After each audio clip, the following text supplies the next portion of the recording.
Mike Tyson from $400 million to bankruptcy. At his peak, Mike Tyson was one of the highest-paid athletes in the world. By his early 30s, he had earned over $400 million from boxing purses, endorsements, and pay-per-view fights. In the 1990s, he was making more per fight than most athletes make in a lifetime, but the money didn't last. Tyson spent aggressively: mansions, luxury cars, jewelry, private jets, and even exotic pets. At one point, he reportedly owned multiple tigers and spent hundreds of thousands of dollars on their care. On top of that, there were divorces, lawsuits, legal troubles, and enormous management fees. Tyson later claimed that promoters and advisors took advantage of him, costing him tens of millions. By 2003, despite earning hundreds of millions, Tyson filed for bankruptcy. He reported $23 million in debt. It wasn't that he didn't make enough money, it was that he spent like the money would never stop. Today, Tyson has rebuilt his wealth through media, business ventures, and a personal comeback story, but his financial collapse remains one of the most dramatic in sports history. Jordan Belfort, the Wolf of Wall Street fortune collapse. In the early 1990s, Jordan Belfort built one of the most infamous firms on Wall Street, Stratton Oakmont.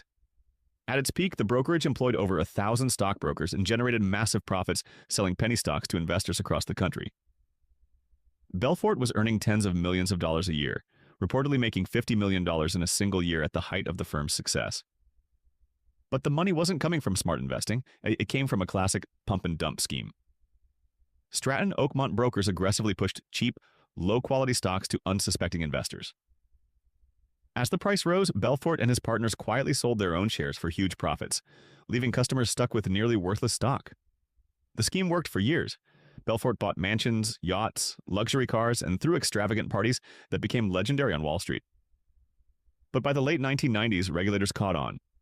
Investigations revealed that investors had lost around $200 million through the firm's fraudulent operations. In 1999, Belfort pleaded guilty to securities fraud and money laundering. He was sentenced to prison and ordered to pay over $110 million in restitution to victims. The Wolf of Wall Street, who once ruled Wall Street, lost nearly everything: his firm, his fortune, and his freedom. MC Hammer's $70 million collapse. MC Hammer wasn't just a rapper, he was one of the biggest stars on the planet. In the early 90s, You Can't Touch This made him a global icon, and at his peak, he earned over $70 million. But Hammer didn't just spend like a millionaire, he spent like the money would never stop. He built a $30 million mansion, hired an entourage of over 200 people, and paid salaries to friends, family, security, and staff whether they added value or not. His lifestyle became a machine that burned over $1 million per month. The problem was simple. His fame didn't last forever. As his music declined in popularity, his income dropped fast, but his expenses stayed the same. There were no strong investments, no financial discipline, and no system to slow the bleeding. Eventually, the math caught up. In 1996, Hammer filed for bankruptcy with $13 million in debt. After making tens of millions, he had nothing left. He didn't lose it in one moment. He lost it slowly by building a life that only worked if the money never stopped coming. Nicolas Cage's $150 million spending spiral. Nicolas Cage was one of the highest-paid actors in Hollywood, earning over $150 million across blockbuster films. But unlike most actors, Cage didn't just spend money, he spent it on some of the most bizarre purchases imaginable. Multiple castles across Europe, a private island in the Bahamas, rare dinosaur skulls, shrunken heads, and over a dozen luxury homes. At one point, he owned 15-plus properties at once. The problem wasn't just the spending, it was how fast it scaled. Huge real estate taxes, maintenance costs, and constant new acquisitions created a financial structure that required massive, continuous income. Then came the second hit. The IRS. Cage was hit with millions in unpaid taxes, forcing him to sell off assets rapidly at a loss. What once looked like a unique portfolio turned into a fire sale. To recover, Cage began taking nearly any film role he could get. Not for passion, but to pay off debt. He didn't lose everything overnight, but the combination of extreme spending and tax mismanagement nearly wiped out his fortune. It wasn't a bad investment. It was a lifestyle that became impossible to sustain. Elizabeth Holmes. From $4.5 billion to prison. Elizabeth Holmes was once the youngest self-made female billionaire in the world. As the founder of Theranos, she promised to revolutionize healthcare with a device that could run hundreds of blood tests from a single drop. Investors believed it. At its peak, Theranos was valued at $9 billion, and Holmes' personal net worth hit $4.5 billion, all on paper. But there was one problem. The technology didn't work. Behind the scenes, the company was secretly using traditional machines while claiming its own devices were performing the tests. Employees raised concerns, partners questioned results, and eventually the truth started to leak. Investigations exposed the deception, and the entire company unraveled almost overnight.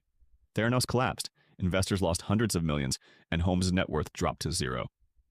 She was charged with fraud, convicted, and sentenced to prison. She didn't lose her fortune because of markets or bad timing. She lost it because the entire business was built on something that was never real. Kingfisher. Vijay Mallya was once known as the king of good times, a flashy billionaire behind airlines, liquor brands, and a luxury lifestyle that screamed success. Through Kingfisher Airlines, he tried to build a premium airline experience in India, pouring massive amounts of money into branding, service, and expansion. But the business model didn't work. The airline was losing money almost from the start, weighed down by high costs, debt, and poor financial discipline. Instead of cutting losses, Mallya kept borrowing, taking on huge loans to keep the company alive.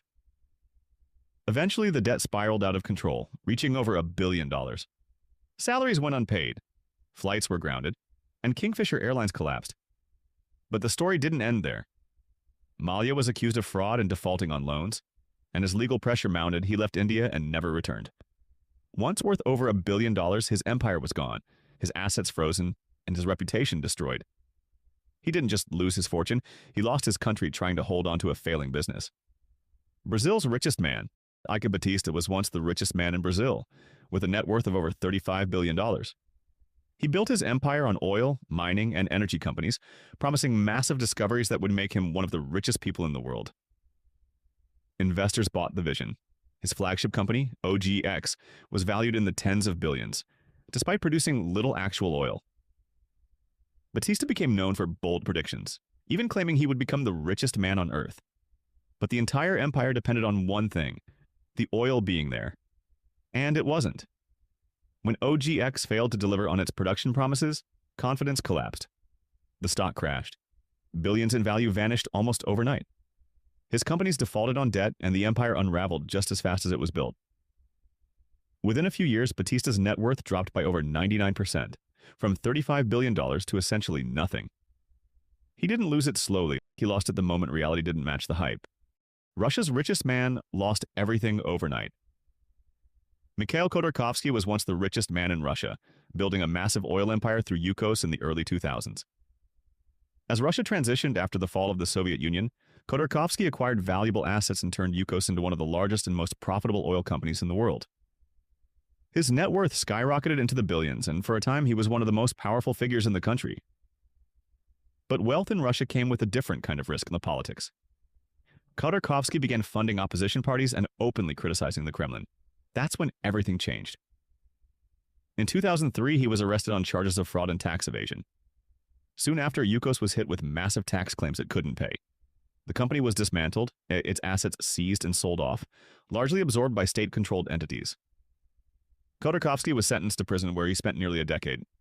His fortune vanished along with his company. He didn't lose it to bad business or markets. He lost it by crossing the wrong people in power. What do you think was the worst way someone lost their fortune in this video? Let us know in the comments, and be sure to like and subscribe if you enjoyed the video. We'll see you very soon.